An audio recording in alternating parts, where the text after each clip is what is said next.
નમસ્કાર, સીએનબીસી બજાર પર આપનું સ્વાગત છે અને આપ જોઈ રહ્યા છો પ્રોપર્ટી ગુરુ અને હું છું ઝરણા કંઠી. તો પ્રોપર્ટી ગુરુના આ એપિસોડની અંદર આજે આપણે મુંબઈની ખાસ વડાલા વિસ્તારની વાત કરવાના છે. ખાસું એવું ઇન્ફ્રાસ્ટ્રક્ચરનું ડેવલપમેન્ટ આ વિસ્તારની અંદર થઈ રહ્યું છે અને જે રીતે આપણે સૌ જાણીએ છીએ કે આ વિસ્તાર એ આમ મુંબઈનો આપણે સેન્ટ્રલ વિસ્તાર કહી શકીએ છીએ. ઘણી બધી મહત્ત્વની જગ્યાઓથી આ જે છે વિસ્તાર નજીક છે, કનેક્ટેડ છે અને આ કારણે આનું ખાસું એવું મહત્ત્વ પહેલાંથી પણ રહેલું છે, પણ હવે ઘણું બધું ઇન્ફ્રાસ્ટ્રક્ચર અહીંયા આગળથી આવી રહ્યું છે. તો કેટલું મહત્ત્વ છે આ વિસ્તારનું, ફ્યુચરમાં અહીંયા આગળ કેટલું મહત્ત્વ બની રહ્યું છે, કઈ રીતની કિંમતો આ વિસ્તારની અંદર બની રહી છે, આ તમામ ચર્ચા આપણે કરીશું. અને આ ચર્ચામાં આપણી સાથે જોડાઈ રહ્યા છે Ajmera realty and infra India લિમિટેડના ડિરેક્ટર ધવલ અજમેરા, જેઓ સાથે જ સેક્રેટરી ક્રેડાઈ MCHIનું પદ પણ સંભાળે છે. તો ધવલજી, આપનું ખૂબ ખૂબ સ્વાગત છે સીએનબીસી બજાર પર અને આપ સમય ફાળવી અમારી સાથે જોડાયા બદલ સૌપ્રથમ તો આપનો આભાર માનીએ છીએ. અને આજે આપણે ખાસ વડાલાની ચર્ચા કરવી છે અને વડાલામાં અજમેરા ગ્રુપની ખાસી એવી લેન્ડ બેંક છે. આપના ઘણા બધા પ્રોજેક્ટ આપ પહેલાંથી પણ ત્યાં કરી રહ્યા છો. તો વડાલાની વિસ્તારની ચર્ચા કરવી હોય તો આપને તો અમે ખાસ આમંત્રિત કરી જ રહ્યા છે અહીંયા આગળથી. તો સૌથી પહેલાં અમને એ જણાવો કે વડાલા વિસ્તારનું અત્યારે આપણે જે ખાસ કરીને વાત કરી લઈએ, અત્યાર સુધીનું કયું મહત્ત્વ રહ્યું છે એની પહેલાં આપણે વાત કરી લઈએ.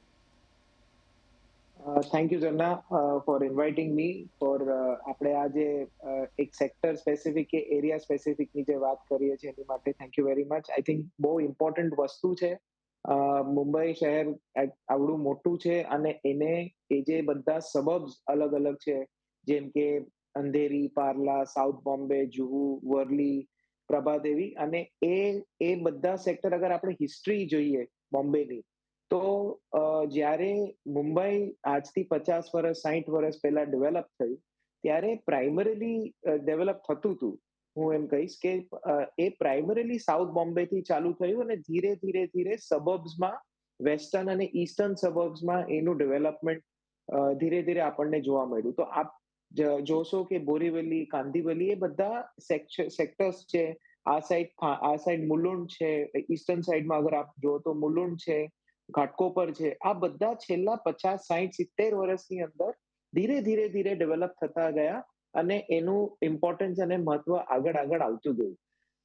કોઈ પણ સબબ જે કનેક્ટિવિટીથી હોય, જ્યારે કે મુંબઈની કનેક્ટિવિટી ટ્રેન છે અને ટ્રેનથી જો એ સબબ કનેક્ટેડ રહે છે, બીજું એની કનેક્ટિવિટી ઈસ્ટર્ન એક્સપ્રેસ હાઈવે કે વેસ્ટર્ન એક્સપ્રેસ હાઈવે, અગર આનાથી જો આ કોઈ પણ સબબ કનેક્ટેડ હોય છે, એનું ગ્રોથ આપણને હિસ્ટોરિકલી જોવા મળ્યું છે. વડાલા એક એવું સેક્ટર હતું કે એક એવું સબબ હતું જે ઈસ્ટર્ન એક્સપ્રેસ હાઈવે થી કનેક્ટેડ ડિરેક્ટલી નહોતું, પણ એ ઈસ્ટર્ન એક્સપ્રેસ હાઈવે અને આ સાઈડ બીપીટી રોડ, એ બેવના ઓલાની અંદર, બેની વચ્ચે એ આ સેક્ટર સબબ છે. અને છેલ્લા લગભગ 20 વર્ષની અંદર આ પર્ટિક્યુલર સબબમાં આપણે ઘણું બધું ડેવલપમેન્ટ ને ઘણું બધું ઇન્ફ્રાસ્ટ્રક્ચર કનેક્ટિવિટી જોઈ છે. અગર હું ઇન્ફ્રાસ્ટ્રક્ચર કનેક્ટિવિટીની વાત કરું તો ગવર્મેન્ટ તરફથી કે આ એરિયા તરફથી તમે જો તો સૌથી મોટું જે એક બૂમ કનેક્ટિવિટીનું જો મુંબઈ શહેરને મળ્યું હોય તો એ છે ઈસ્ટર્ન ફ્રીવે, જે ઘાટકોપરથી લઈને હાલમાં અત્યારે સાઉથ બોમ્બેને જોડે છે અને હવે ફ્યુચરમાં ઘાટકોપરથી થાના સુધી જવાનું છે. તો આ જે ડિરેક્ટ ફ્રીવે છે, જ્યાં આપણને આખા સબબને, વડાલાને, ચેમ્બુરને, ઘાટકોપરને, સિવરીને, એ બધાને સાઉથ બોમ્બેથી કનેક્ટ કરી રહ્યું છે. તો વડાલા ઉપર આ સૌથી મોટી એક ઇમ્પોર્ટન્સ ચાલુ થઈ. એ સબબ અહીંયાથી ધીરે ધીરે ડેવલપ થતું ગયું. બીજું તમે જુઓ તો MTHL, જે હમણાં મુંબઈ ટ્રાન્સ હાર્બર લિંક, જે અટલ સેતુ બ્રિજ આપણે કહીએ છીએ, જે હમણાં બન્યું, એ સિવરી નાવા સેવા ને કનેક્ટ કરે છે. અને સિવરી અને Wadala are like a twin suburb, એ બેવ એકબીજાથી કનેક્ટેડ છે. અને આજની તારીખમાં વડાલાથી આપણે ન્યૂ બોમ્બે એરપોર્ટ જે નવું થવાનું છે, કે ન્યૂ બોમ્બે તરફ જવું હોય તો આ ડિરેક્ટ કનેક્ટિવિટી મળી જાય છે. ઈસ્ટર્ન ફ્રીવે થી તમને ઘાટકોપર, ચેમ્બુર તમે સિવરી, તમે ટાઉન કયો, એનું કનેક્ટિવિટી મળે છે. અને ઓફકોર્સ ઈસ્ટર્ન એક્સપ્રેસ હાઈવે તો કનેક્ટેડ છે. આ સાથે સાથે તમે બીજું કનેક્શન જુઓ તો વેસ્ટર્ન ઈસ્ટર્નનું કનેક્ટિવિટી છે. જેમ JVLR છે, જોગેશ્વરી વિક્રોલી રિંગ રોડ છે. હાલમાં હમણાં 19 ફેબ્રુઆરીમાં આપણા ઓનરેબલ પ્રાઇમ મિનિસ્ટર મુલુંડ થાનાનું પણ મુલુંડથી ગોરેગાંવનું જે ટનલ કનેક્ટિવિટી કરવાના છે, એ ઈસ્ટર્ન વેસ્ટર્ન કનેક્ટિવિટી બહુ ઇમ્પોર્ટન્ટ છે. તો સેમ આજે વડાલાની અંદર એ જ સેમ કનેક્ટિવિટી આપણને BKC કનેક્ટર છે, જે વડાલા આપણે ઈસ્ટર્ન એક્સપ્રેસ હાઈવે થી સીધું BKC પર ટચ થાય છે અને એ વડાલા એક્ઝિટ પર છે. તો આપ જુઓ તો બધા જ સેક્શન, જે બધા જ મુંબઈના ઇન્ફ્રાસ્ટ્રક્ચર એરિયાઝ છે કે જે ઇન્ફ્રાસ્ટ્રક્ચર કનેક્ટિવિટીઝ છે મુંબઈની ટ્રાન્સપોર્ટ લાઇનને, અગર આપ ઈસ્ટર્ન ફ્રીવે કયો, ઈસ્ટર્ન એક્સપ્રેસ હાઈવે કહો, MTHL કયો કે તમે વેસ્ટર્ન કનેક્ટર કયો, એ બધા જ આખા વડાલા એક એપિક સેન્ટર ધીરે ધીરે બની રહ્યું છે અને આ બધાને ધીરે ધીરે કનેક્ટ કરી રહ્યું છે. તો મારું એવું બહુ ક્લિયરલી માનવું છે કે કોઈ પણ સબબ જે ઇન્ફ્રાસ્ટ્રક્ચર ને બધા modes of transport, railway, monorail, metro rail, freeway, highway, આ બધાથી જ્યારે કનેક્ટેડ થાય છે, દેટ મીન્સ એ સબબ હવે એપિક સેન્ટર બનશે મુંબઈનું, અને that will create the most important area in the Mumbai city in the near future. અને જે આપણે અહીંયા આગળથી આ ચર્ચાની શરૂઆત કરી કે દરેક રીતે આપણે ઈસ્ટર્ન એક્સપ્રેસ વેની કનેક્ટિવિટીની પણ વાત કરી. આ બધી કનેક્ટિવિટી પહેલાંથી હતી અને જે આપે ઉલ્લેખ પણ કર્યો અટલ સેતુનો, અને આ અટલ સેતુ આવવાથી આપણે જોઈ રહ્યા છે કે તાજેતરમાં જ અટલ સેતુની આપણે અહીંયાથી શરૂઆત થતી જોઈ રહ્યા છે. ધવલજી, તો અટલ સેતુને કારણે વડાલામાં કેટલી ઓપોર્ચ્યુનિટીઝ વધી રહી છે, કમર્શિયલ, રેસિડેન્શિયલ, કોની ડિમાન્ડ વધી શકે છે, કેટલી ઓપોર્ચ્યુનિટીઝ આપને માટે, આપના જેવા બીજા અન્ય ડેવલપર્સ માટે ખુલી રહી છે, આસપાસના બીજા લેન્ડ પાર્સલ પણ ખુલતા દેખાય છે, કે કઈ રીતે તમે આને જોઈ રહ્યા છો? તો હું આ એરિયાની હજી વધુ વાત કરું તો આ જે area Wadala as an area છે, ગવર્મેન્ટ આને હવે ધીરે ફ્યુચરમાં MMRDA અહીંયા BKC પાર્ટ 2 એટલે BKC 2, અત્યારે BKC આપ જોઈ રહ્યા છો કે ઓલમોસ્ટ આખું ભરાઈ ગયું છે અને બધા પ્રોજેક્ટ્સ જે છે કેટલા સક્સેસફુલી આગળ વધ્યા છે અને લેન્ડમાર્ક પ્રોજેક્ટ્સ બન્યા છે. ગવર્મેન્ટે છેલ્લા 20-25 વર્ષમાં આનું સક્સેસ જોયું અને એવું જ સક્સેસ હવે ગવર્મેન્ટ અહીંયા રિપીટ કરવા માંગે છે. અગર આપ BKC નું સક્સેસ જોવો તો BKC પણ એક અલગ સબબ હતું 25 વર્ષ પહેલા. કોઈ જાતથી ક્યાંયથી એવી કનેક્ટિવિટી નહોતી, પણ ગવર્મેન્ટે ત્યાં અંડરગ્રાઉન્ડ આપણી બુલેટ ટ્રેન લાવી રહ્યા છે, મેટ્રો ત્યાં આવી રહી છે, ઈસ્ટર્ન અને વેસ્ટર્ન એક્સપ્રેસ હાઈવેને ત્યાં કનેક્ટ કર્યું છે અને હવે BKC એકદમ એપિક સેન્ટર આજની તારીખમાં આખા મુંબઈ શહેર માટે બની ગયું છે. તો તમે ટાઉનથી આવો, તમે વેસ્ટર્ન સબબથી આવો કે તમે ઈસ્ટર્ન સબબથી આવો, આ બધી જગ્યાએથી તમને BKC કનેક્ટેડ થાય છે. એવી રીતે જ સેમ હવે ગવર્મેન્ટને આ જ ઇમ્પોર્ટન્સ વડાલાનું દેખાઈ રહ્યું છે અને એ જ રીતે હવે જેમ મેં તમને પહેલા કહ્યું કે આટલા બધા કનેક્ટિવિટી ફેક્ટર્સ જ્યારે વડાલામાં આવી રહ્યા છે, તો ગવર્મેન્ટ આ એરિયાને પણ એટલું ઇમ્પોર્ટન્સ આપી રહ્યું છે. એટલે ગવર્મેન્ટમાં MMRDA અહીંયા BKC 2 નવું ચાલુ કરી રહ્યા છે અને અહીંયા પણ જેમ ડેવલપમેન્ટ આવશે, રેસિડેન્શિયલ છે, અમારા પ્રોજેક્ટ છે, બીજા ઘણા બધાના અલગ અલગ ડેવલપર્સના પ્રોજેક્ટ છે, ગવર્મેન્ટના અહીંયા પ્રોજેક્ટ આવશે. GST ભવન જે મુંબઈનું અને ઇન્ડિયાનું એક મોસ્ટ ઇમ્પોર્ટન્ટ આપણું income generating asset for government છે GST, એનું મોટામાં મોટું ઓફિસ મુંબઈમાં GST ભવન જે અત્યારે છે એનું મોટામાં મોટું state of the art office વડાલામાં આવી રહ્યું છે.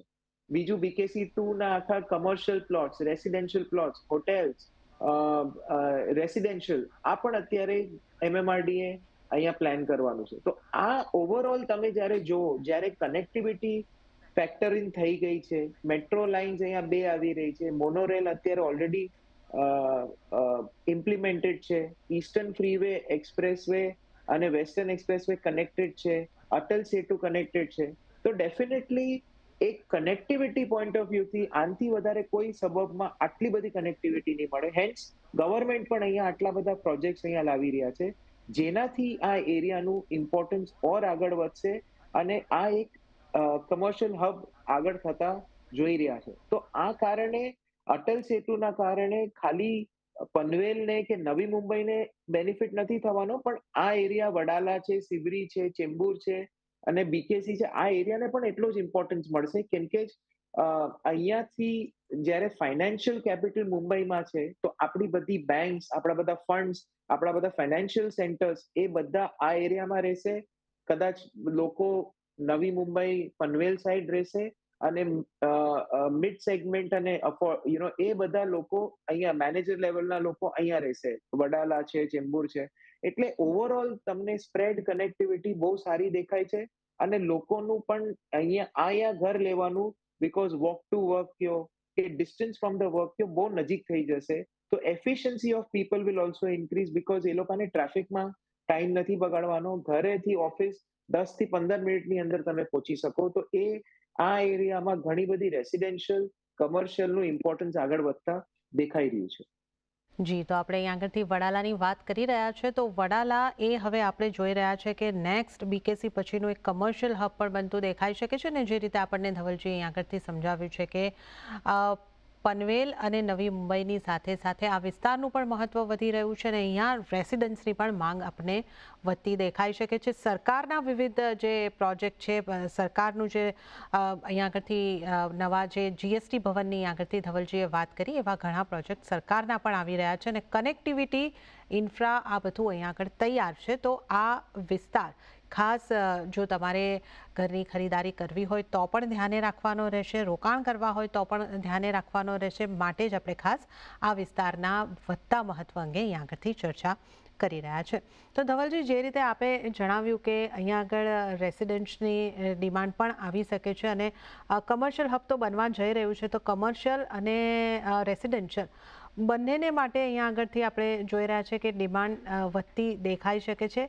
કેટલી વધી શકે છે, કેવી કિંમતોની અંદર રાઇઝ આવી શકે છે, ને રેસિડેન્શિયલની જ્યારે આપણે વાત કરીએ તો કયા સેગમેન્ટના ઘર અહીંયા આગળ આપણને નવા પ્રોજેક્ટ્સ આવતા દેખાઈ શકે, કે કયા ઘરોની ડિમાન્ડ અહીંયા આગળથી આવતી દેખાઈ શકે? તો હું તમને જરા વડાલાની હિસ્ટ્રી આપું અને અમારો પ્રોજેક્ટ છે ત્યાં અજમેરા આઇલેન્ડ ને ભક્તિ પાર્ક, તો ત્યાંની વાત કરું તો અમે જ્યારે વર્ષ 2000 કે 2001માં આ પ્રોજેક્ટને ચાલુ કર્યો હતો, ત્યારે અમારો ત્યાં ભાવ હતો ₹1,800 સ્ક્વેર ફીટ. અને આજની તારીખમાં આ જ જગ્યાએ એ જ લોકેશનમાં આ કનેક્ટિવિટી જે બધી થઈ ગઈ અને લોકોને આ એરિયાનો જે ઇમ્પોર્ટન્સ મળ્યો છે, એના કારણે આજે 30,000 પ્લસનો ભાવ છે. તો તમે ગ્રોથ જે છેલ્લા 23 વર્ષની અંદર જે રિયલ એસ્ટેટનો ગ્રોથ અને થયો છે, એ તમને ક્લિયરલી ખબર પડે છે કે જ્યારે જ્યારે કનેક્ટિવિટી આવે છે અને જ્યારે જ્યારે એક આવે છે, એનાથી અહીંયા પ્રાઇઝીસમાં પણ રાઇઝ આવે છે અને ડિમાન્ડ પણ એવી સારી એવી વધતી દેખાય છે. બીજી વસ્તુ, આજે તમે લોકોને એક પ્રોજેક્ટમાં કે ટાઉનશીપ પ્રોજેક્ટ્સમાં લેવાનું બહુ જ ઇમ્પોર્ટન્સ વધી ગયું છે, બીકોઝ આજે લોકોને ફેસિલિટી, અમેનિટીઝ, ઓપનનેસ એનું બહુ ઇમ્પોર્ટન્સ છે. અને તમે જુઓ તો વડાલા એક એવું સબબ છે જ્યાં ઓપન સ્પેસીસ કયો, ગાર્ડન્સ કયો, ગ્રીનરી કયો, એ બીજા બધા હું માનું છું લોકેલિટીઝ કે સબબ કરતા થોડી વધારે જોવા અહીંયા મળશે, બીકોઝ આજુબાજુમાં ઓપન સ્પેસીસ, સી છે, સોલ્ટમેન લેન્ડ્સ છે, મેંગ્રોવ્સ છે અને ગાર્ડન ને ઓપન સ્પેસીસના કારણે અહીંયા ઘણી એવી ઓપનનેસ તમને જોવા મળે છે. ઇવન અમારા પ્રોજેક્ટ્સની અંદર પણ આજની તારીખમાં અગર તમે આમ હાલમાં લગભગ રેશિયો જોવા જાવ તો જે લેન્ડ એરિયા હશે એના લગભગ અમે 25% જ એરિયા વાપર્યો હશે, 20 થી 25%. બાકી બધો ઓપનનેસમાં અને ગાર્ડનમાં જઈ રહ્યું છે. અમારા જ પ્રોજેક્ટમાં આજે અમે ગવર્મેન્ટને અને એમસીજીએમને હેન્ડઓવર કર્યો છે આજથી લગભગ 15-20 વર્ષ પહેલા. તે 33 એકરનો ગાર્ડન છે, જે લગભગ રાનીબાગ પછી સૌથી મોટામાં મોટો મુંબઈનો આ ગાર્ડન છે. તો આવા બધા ઓપન સ્પેસીસ એક સબબમાં જોવા બહુ ડિફિકલ્ટ છે અને એ આ એરિયામાં જોવા મળે છે ને એના કારણે જ તમે જો હિસ્ટોરિકલી જુઓ, જ્યારે જ્યારે છેલ્લા 24 વર્ષની અંદર જે પ્રાઇસ રાઇઝ થયો છે અને ડિમાન્ડ વધી છે, એ પણ આ because of open space, because of connectivity અને બીકોઝ ઓફ ગુડ લેઆઉટ, આ 3 કારણે લોકો રેસિડેન્શિયલ અહીંયા લેવા બહુ જ પ્રિફર કરી રહ્યા છે.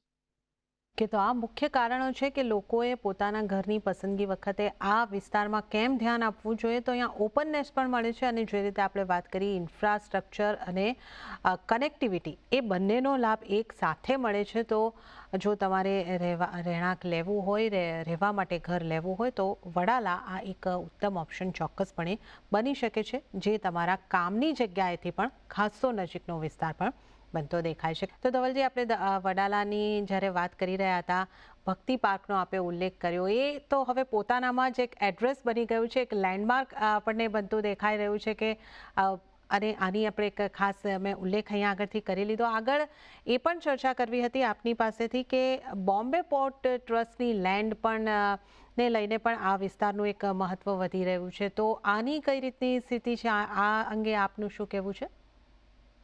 તો અમારું જ્યાં સુધી નોલેજ છે કે ગવર્મેન્ટ અહીંયા જે ડેવલપમેન્ટ ને આખું જે બધું થઈ રહ્યું છે, હવે બોમ્બે પોર્ટ ટ્રસ્ટની આખી જમીન છે, તમે લગભગ વડાલા સિવરીથી ચાલુ થઈને ઓરેન્જ ગેટ એટલે સાઉથ બોમ્બે કોલાબા સુધી આ આખી બોમ્બે ટ્રસ્ટની લેન્ડ છે.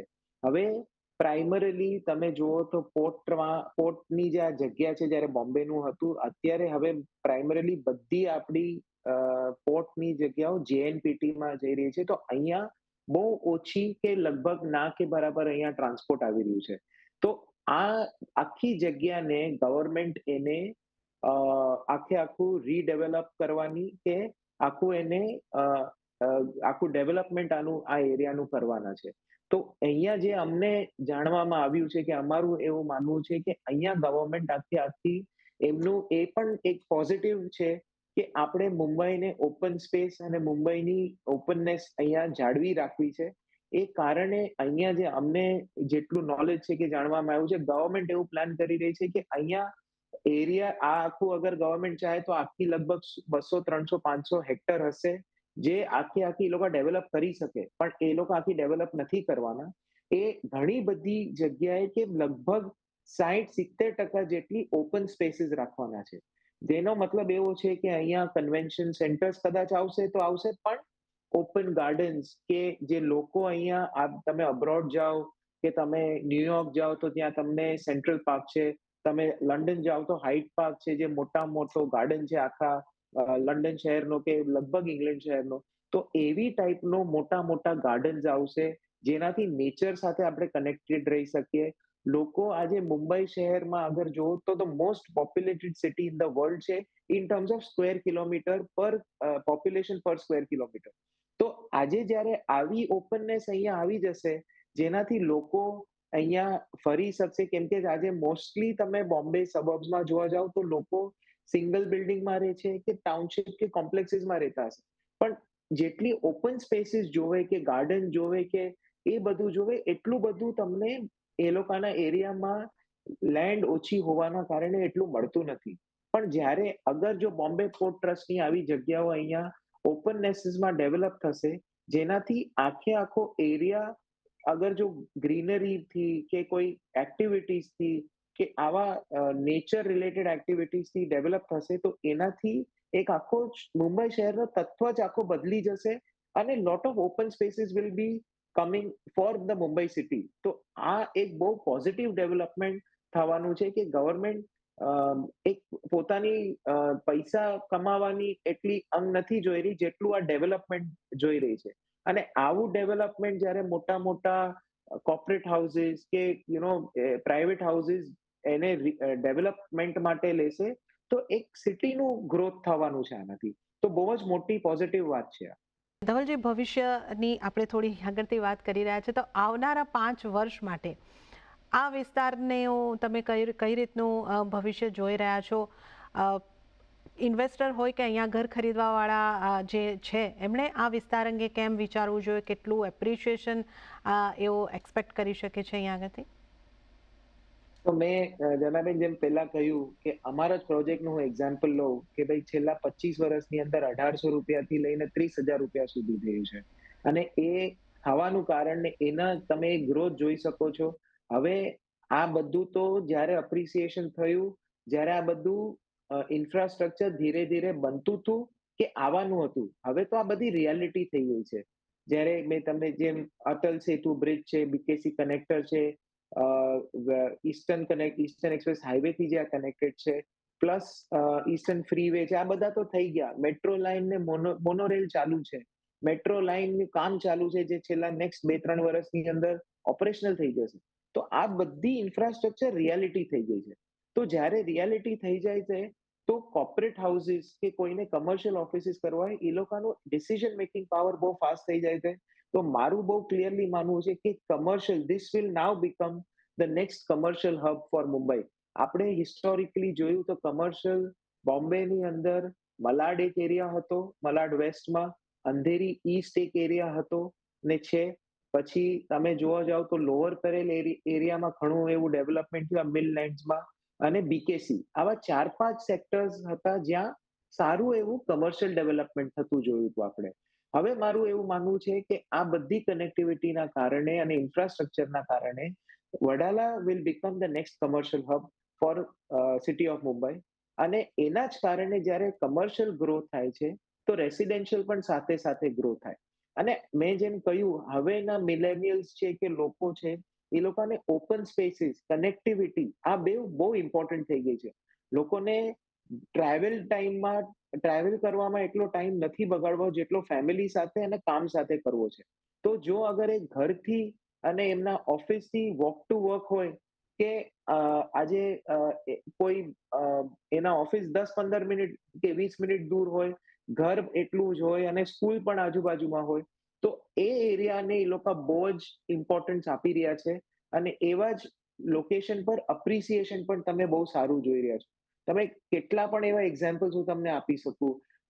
હીરાનંદાની પવાઈ જોઈ લ્યો, જ્યાં ઓફિસ પણ છે, રેસિડેન્સ પણ છે, સ્કૂલ પણ છે. તો એ એરિયા પણ કેટલો ગ્રો થયો ને ત્યાં પ્રાઇસીસ અપ્રિસિએશન પ્રોબેબલી બાજુના પ્રોજેક્ટ કરતા વધારે છે. એવી રીતે અમારા પણ પ્રોજેક્ટમાં વડાલામાં તમે જોઈ લ્યો કે તમે બીજા ડેવલપર્સના પ્રોજેક્ટ ઘણા બધા એવા છે જે ઓવરઓલ હોલિસ્ટિક ડેવલપમેન્ટ હોય, ટાઉનશિપ જેવું હોય છે, અને આ બધી કનેક્ટિવિટીથી જોડાયેલું હોય છે. તો એનું અપ્રિસિએશન ઘણું બધું સારું અને બેટર રહે છે, અને એનું રિક્વાયરમેન્ટ ઓલવેઝ વધારે હોય છે પ્રોબેબલી બાજુના પ્રોજેક્ટ કરતા. સો અમારું બહુ ક્લિયરલી માનવું છે કે આગળ જતા આ એરિયામાં જ્યાં ટાઉનશિપ હશે, જ્યાં તમે ફેસિલિટીઝ ઇન્ટરનલી પણ આપો છો અને પણ એક્સટર્નલી પણ આપો છો, એનું ઇમ્પોર્ટન્સ બહુ વધારે રહેશે બીજા કરતા. તો પ્રાઇઝ વાઇઝ મારું એવું માનવું છે કે છેલ્લા 20 વર્ષની અંદર જ્યારે આપણે આટલું મોટું અપ્રિસિએશન જોયું છે, almost 15 to 20 times, almost 15 to 18 times, તો આગળ જતા પણ એનો ગ્રોથ સારો એવો થતો દેખાય છે. કે તો પાછલા સમયમાં પણ આપણે સારું એપ્રિસિએશન જોયું છે અને આગળ પણ સારા એપ્રિસિએશનની આશા રાખી રહ્યા છે. અને ઓવરઓલ આપણે અહીં આગળથી ખાસ જે વિકાસની વાત કરી છે, કનેક્ટિવિટી, સોશિયલ ઇન્ફ્રા, આ બધું તૈયાર છે અને તમારે માટે એક કમર્શિયલ હબ બનતું નેક્સ્ટ આપણને વડાલા દેખાઈ રહ્યું છે. ત્યારે જ ધવલજી, ખૂબ ખૂબ આભાર આપનો. આપ અમારી સાથે આ ચર્ચામાં જોડાયા અને આ ચર્ચામાં આપે આ વિશેષ એપિસોડમાં અમારી સાથે ભાગ લીધો. આપનો ખૂબ ખૂબ આભાર. અને આ સાથે જ પ્રોપર્ટી ગુરુની આ ખાસ રજૂઆતમાં પણ હાલ પૂરતું આટલું જ. પરંતુ આપની રજા લેતા પહેલા આપને ખાસ જણાવી દઉં કે આપના પ્રોપર્ટીના ખરીદ વેચાણને લગતા કોઈ પણ પ્રશ્ન હોય તો અમને ઈમેલ કરો propertyguru@nw18.com પર. અને આપને એ પણ જણાવી દઈએ કે આપ CNBC બજારને લગતી વિવિધ અપડેટ હવે વોટ્સએપ પર પણ જાણી શકો છો. આ માટે તમારે સ્ક્રીન પરના QR કોડને સ્કેન કરવાનો રહેશે અને તમે CNBC બજારની વોટ્સએપ ચેનલને ફોલો કરી શકો છો. તો સાથે જ પ્રોપર્ટી ગુરુના એપિસોડમાં હાલ પૂરતું આટલું જ. હાલ મને પણ આપજો રજા. વધુ અપડેટ્સ અને સમાચારો માટે આપ જોતા રહો CNBC બજાર. નમસ્કાર.